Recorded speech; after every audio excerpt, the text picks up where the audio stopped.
Ever feel like your mood is tied to the scoreboard of your life? Promotions, likes, grades, deals. If they go well, you're high. If not, you collapse. That's being a hostage to outcomes. But the Bhagavad Gita says the opposite of what you've been told. You have a right to action, not to the fruits.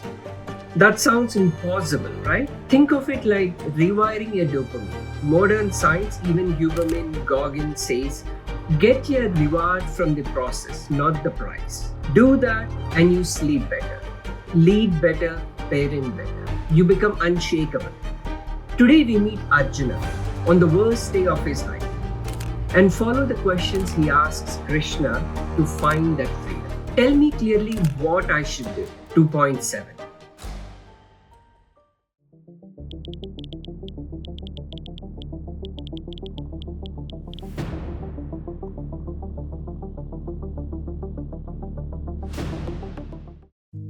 Arjuna's first move is exactly what a rational person does in a crisis. Turn to someone he deeply trusts and asks, "What should I do?" He says, "My nature is confused about dharma. Tell me decisively what is good for me. I am your student, guide me." Arjuna isn't looking for the cause of suffering like the Buddha was. He just wants to know, what do I do right now? Krishna understood what Arjuna is asking for, but he also knows rules will break again. Arjuna is in his crisis because his old rules already fail. It's like Arjuna's inner algorithms are colliding. Even if you calm down, those deeper value systems can still be in conflict. So Krishna doesn't hand him a rule. He upgrades his operating system. He talks about the undying self and even-minded action. Be equal in pleasure and pain, that is yoga. That's dharma, the right thing, done the right way, for the right reasons, from the role that is truly yours.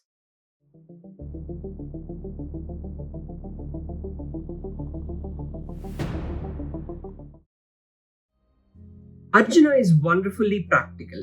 Krishna has been describing steadiness, but Arjuna asks, what does that actually look like in a human being? What are the marks of a person whose wisdom is steady? How does he speak, sit, walk? 2.54. Krishna answers with images, not abstractions. A steady person gives up craving, is satisfied in the self alone, and is undisturbed by joy and sorrow. Their senses withdraw like a tortoise pulling in its nets. And Krishna adds, desire may still enter the mind, but they don't disturb. Just as an ocean isn't disturbed by rivers flowing in. Here's the deeper point. Krishna isn't saying become perfect first and only then act. He's saying begin training the inner anchor now. Because the source you act from matters more than the surface of the action. It's like Robert Prissig's line in his famous book Zen and the Art of Motorcycle Maintenance. There are two ways to perfect a painting. You paint and you keep retouching it until you become perfect. Or the second way is to first become perfect and then just paint naturally.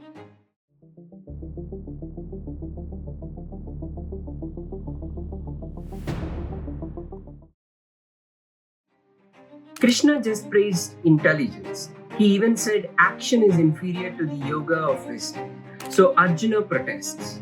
If knowledge is better, why do you urge me to do this terrible action? He's basically saying, Krishna, you're confusing me. Be more clear, please. Krishna clarifies. There are two ways to attain wisdom. One is the yoga of knowledge for the contemplatives. The other is the yoga of action for the actor. For Arjuna and for most of us, the yoga of action fits. No one can remain even for a moment without work. 3.5.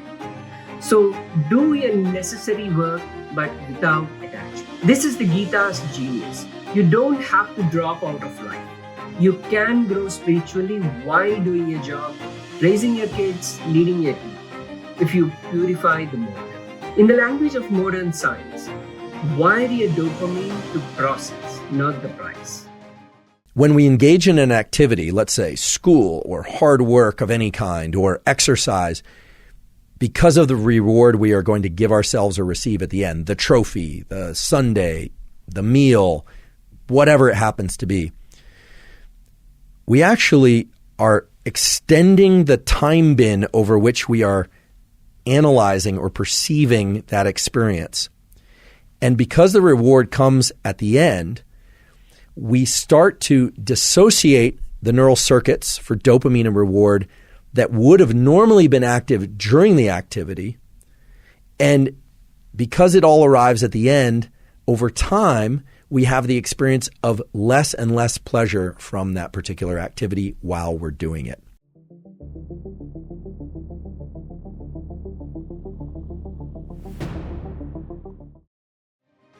Krishna just said even the wise act according to their nature. So Arjuna pushes back again. If that's true, why do people do wrong? Even unwillingly, as if by force. Krishna's diagnosis? Desire, then anger, born of passion. It clouds the mind as smoke covers fire. 3.3738. In today's terms, it's urges hijacking you. That's why shaming yourself doesn't work. You need training. Krishna's prescription? Guard the senses, steady the mind, and anchor the intellect in something higher. In 2025, that means reduce triggers, design better environments, reward the process, not just the head.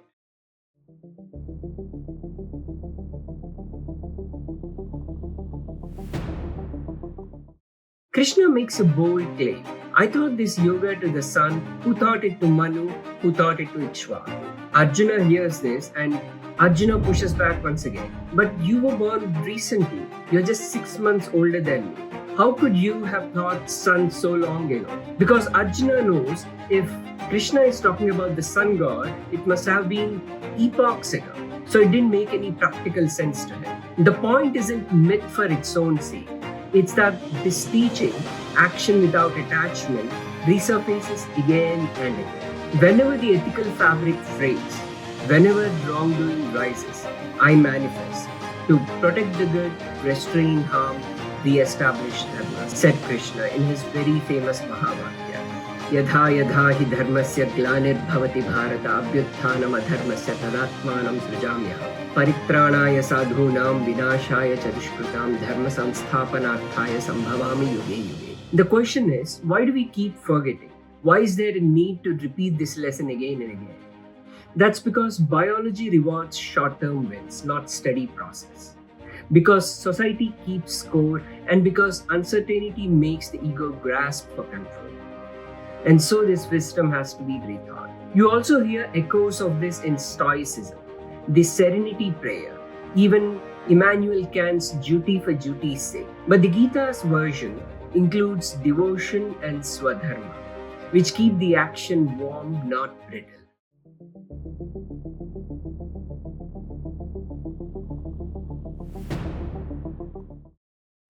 So Arjuna repeats his question. You praise renunciation and also action. So which is better?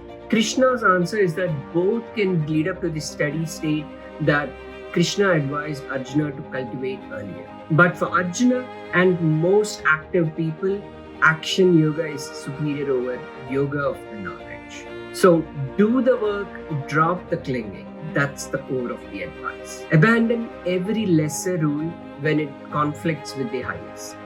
Take refuge in me alone. I will free you. Do not fear. 18.66. Most people face hard things by whipping up anger or fear. That's unreliable. Arjuna ends somewhere else by the end of the Gita. Fully alive, adrenaline ready, but quiet at the core.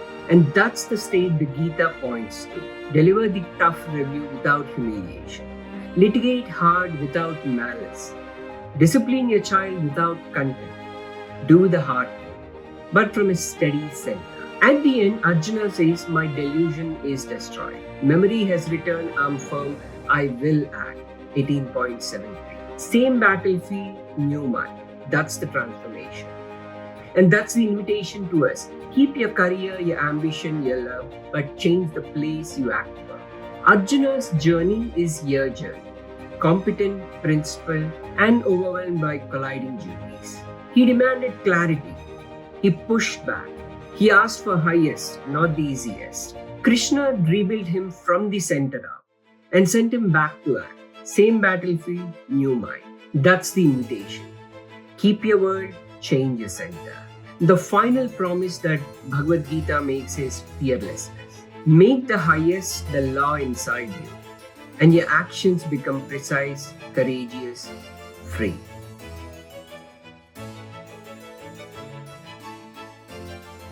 If this clicked, share it with the smartest, busiest person you know who's tired of yo-yo living.